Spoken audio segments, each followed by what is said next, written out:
Hello everyone, this is Sajid and I welcome you all to my channel Creative Tutorials with a very big heart. बच्चों आज हम practice set 8.3 का question number 4 का solution इस video में देखने वाले हैं। क्वेश्चन है ratio of consecutive angles of quadrilateral is 1:2:3:4. Find the measure of its each angle. Write with reason what type of a quadrilateral it is. Okay तो सबसे पहले हमें ये बोल रहा है कि ये एक क्वाड्रिलैटरल हमको दिया हुआ है, ठीक है, और इसके जो कॉन्जिक्यूटिव एंगल्स है मतलब बाजू बाजू वाले एंगल्स जो है ABCD बाजू बाजू वाला एंगल जो है ये इस रेशियो में है 1:2:3:4, ठीक है। अगर ये केस अगर है तो हर एंगल का एक्चुअल मेजर कितना है ये फाइंड करो। ये पहला पार्ट है क्वेश्चन का। सेकेंड पार्ट है write with reason what type of a quadrilateral it is, और वो जब हम एंगल्स फाइंड कर लेंगे उसके बाद हम देखेंगे कि ये क्वाड्रिलैटरल जो है वो किस टाइप का है, क्या वो स्क्वायर है, क्या वो रेक्टेंगल है, रोम्बस है, काइट है, ट्रेपीजियम है, पैरेललोग्राम है ना। हमने अलग अलग से पढ़ा है ना बच्चों। हम देखेंगे कि क्या उसमें ऐसा एप्लीकेबल होता है जिससे हमें ये कौन सा टाइप ऑफ क्वाड्रिलैटरल है ये समझ में आए, ठीक है। तो सबसे पहले हम लिखेंगे let quadrilateral ABCD be the given quadrilateral. ये जो हमको दिख रहा है फिगर हमने बनाया है, मान के चलते हैं कि यही वो क्वाड्रिलैटरल है। फिर हमें आगे दिया हुआ है the ratio of consecutive angles is 1:2:3:4, ठीक है। अब याद रखो बच्चों, जब भी आपको ऐसा रेशियो दिया हुआ होगा ना तो वो उसके एक्चुअल एंगल्स नहीं होते हैं, तो वहाँ हमेशा एक कॉमन मल्टीपल एग्जिस्ट करता है, ठीक है। तो वो कॉमन मल्टीपल को हम मान के चलते कि वो x है। तो अगर वो कॉमन मल्टीपल x अगर है तो वो मल्टीपल ये 1 का 2 का 3 का 4 का सब का साथी है, बराबर ना। तो अगर हमने कॉमन मल्टीपल x को अगर अज्यूम किया है तो इसका मतलब एंगल A अगर मैं समझूं कि ये जो 1 दिया हुआ है ये अगर A वाला अगर है तो ये हो जाएगा 1 इंटू एक्स, 1 इंटू एक्स बनता है x डिग्रीज।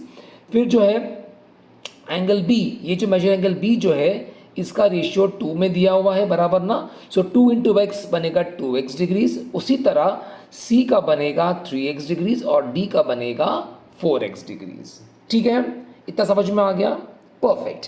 अब जो है हमने एक प्रॉपर्टी पढ़ रही है कि sum of the measures of all angles of a quadrilateral is 360 degrees. Okay, ये हमने इस साल नहीं, हमने पहले ही पढ़ लिया है। ओके, प्रीवियस चैनल में पढ़ लिया है हम लोगों ने कि जब भी एक क्वाड्रिलैटरल हमारे सामने होता है उसके सारे एंगल्स जो होते हैं जब उसको ऐड करोगे ना तो उसका सम आपको 360 डिग्री मिलेगा, ठीक है। तो हम ये प्रॉपर्टी अभी अप्लाई करके हम लिखेंगे तो measure angle A plus measure angle B plus measure angle C plus measure angle D is equal to 360 degrees. Alright, अब जो है हमारे पास ABCD सबके एंगल्स देखो हमने यहाँ पे निकाल के रखे हुए हैं कॉमन मल्टीपल के हिसाब से। वो सारे वैल्यूज अभी हम यहाँ इस स्टेप में डाल देंगे, ठीक है। सो A का मेजरमेंट है x डिग्रीज, B का मेजरमेंट है 2x डिग्रीज, C का मेजरमेंट है 3x डिग्रीज और D का मेजरमेंट है 4x डिग्रीज, ठीक है, with all plus sign in between, ठीक है, प्लस साइन सबके बीच में आएगा, इज इक्वल टू 360 डिग्रीज।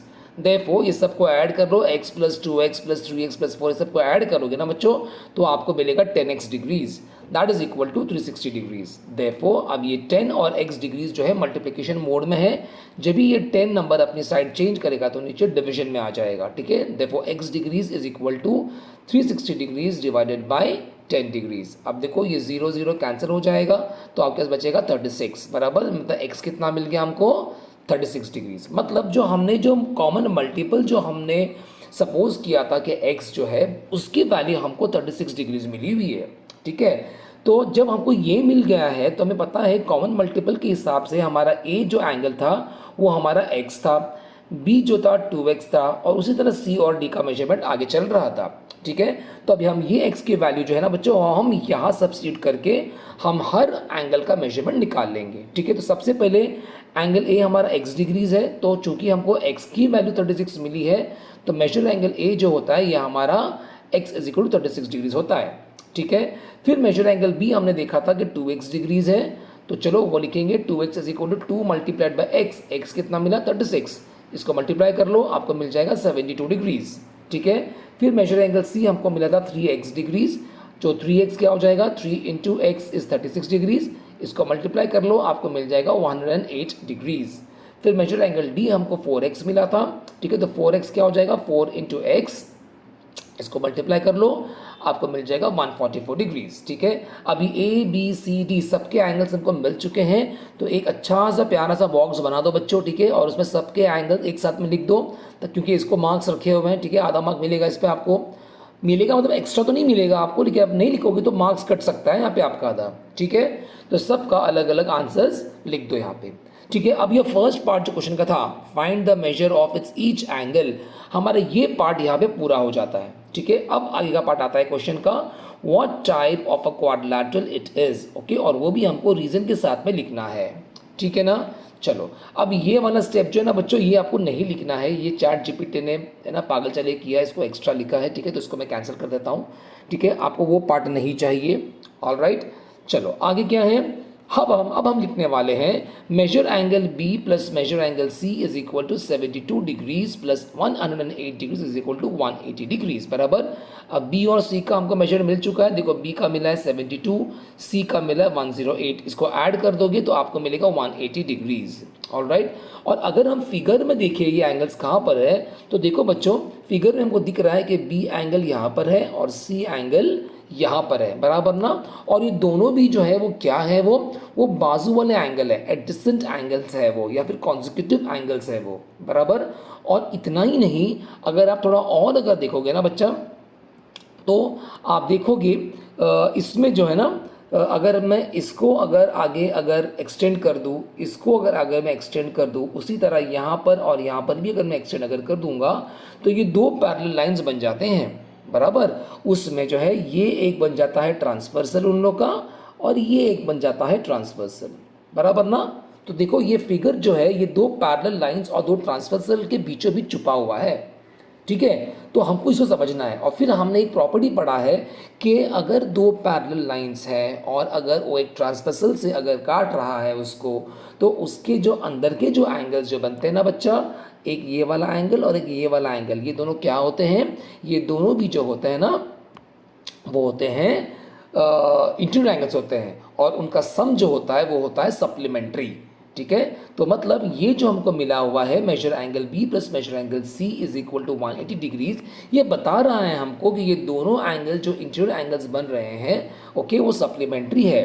और फिर इससे हम कह सकते हैं कि ये लाइन सी डी और ये लाइन ए बी जो है ये क्या है, ये जो है पैरेलल लाइंस है बराबर। क्यों, क्योंकि हमें पता है पैरेलल लाइंस के अंदर जो इंटीरियर एंगल्स जो होते हैं वो जो होते हैं सप्लीमेंट्री होते हैं। ठीक है, अब देखो यहाँ पर एक मिस्टेक है, यहाँ पे लिखा है इंटीरियर एंगल्स आर इक्वल, ये इक्वल वर्ड रॉन्ग है। ठीक है, ये इक्वल वर्ड रॉन्ग है, यहाँ पे आना मांगता है सप्लीमेंट्री। ओके, मैं यहाँ लिख दूँ सप्लीमेंट्री, सप्लीमेंट्री। ठीक है, मैं पूरा वर्ड लिख नहीं रहा हूँ, आप समझ जाना। ठीक है, तो इंटीरियर एंगल्स आर सप्लीमेंट्री, इसके लिए जो है हमारा जो है साइड सी डी और साइड ए बी जो है वो पैरेलल आता है। ठीक है, इतना समझ में आ गया। अब हम देखते हैं आगे, हमने एंगल बी और सी की बात कर ली बराबर, हमने इसकी और इसकी बात कर ली। अब देखते हैं कि हमारा एंगल ए और एंगल बी ये तो जो है क्या इसका भी हमको 180 आ रहा है, चलो देखते हैं। ठीक है, तो अगर मैं कहूँ कि measure angle A plus measure angle B जो मैं यहाँ दिख रहा है आपको okay is equal to 36 degrees plus 72 degrees is equal to 108 degrees. ठीक है, अभी 108 आ रहा है, इसका मतलब measure angle A plus measure angle B is not equal to, I repeat is not equal to 180 degrees. तो इसका मतलब ये होता है कि साइड बी सी जो है और साइड ए डी जो है ये एक दूसरे को पैरेलल नहीं है, therefore side B C is not parallel to side A D. ठीक है ना, और अगर ये केस अगर बनती है जहाँ पर हमारे पास एक पैर जो ऑपोजिट साइड के हैं वो तो पैरेलल है, लेकिन दूसरा पैर जो साइड का है ओके वो नॉन पैरेलल अगर है, तो ऐसे सूरत में हमने प्रॉपर्टी कहाँ पढ़ा है बच्चों, यस यू आर राइट, हमने पढ़ा है कि वो ट्रेपेजियम की प्रॉपर्टी होती है। इसका मतलब कि ये जो हमने फाइंडिंग्स देखे हैं यहाँ पर उसके हिसाब से ये क्वाड्रिलेटरल ABCD जो है इज अ ट्रेपेजियम। ठीक है, तो ये हुआ हमारा सेकेंड पार्ट का सोल्यूशन। ऑलराइट, तो उम्मीद करता हूँ कि समझ में आया होगा, कितना इजी था देखो बच्चों। ठीक है, अगर कुछ कन्फ्यूजन अगर रहेगा तो थोड़ा वीडियो पॉज करो, थोड़ा रिवाइंड करो, दोबारा देखो, उम्मीद है मुझे कि समझ में आ ही जाएगा, ठीक है, कोई बड़ा रॉकेट साइंस में नहीं है। Alright, practice makes one perfect, थोड़ा प्रैक्टिस करते रहो तो आप भी चैंपियन बन जाओगे। ऑलराइट, और अगर आपको लग रहा है कि ये वीडियो आपके लिए बेनिफिशियल है, आपको फ़ायदा पहुंच रहा है, ठीक है, तो प्लीज़ लाइक कर दो, शेयर कर दो, सब्सक्राइब कर दो प्लीज़, और बेल आइकन दबाना मत भूलना, ताकि जो भी मैं वीडियो अपलोड करूँगा आपको फ़ौरन नोटिफिकेशन मिलेगा और आपकी पढ़ाई में कंसिस्टेंसी बनी रहेगी, ठीक है। तो अगली वीडियो में मैं क्वेश्चन नंबर 5 का सोल्यूशन लेकर आऊँगा। इस वीडियो में सिर्फ इतना ही था, ठीक है। So take care, okay, I love you all, stay blessed, study well, okay, keep learning, keep growing, bye bye.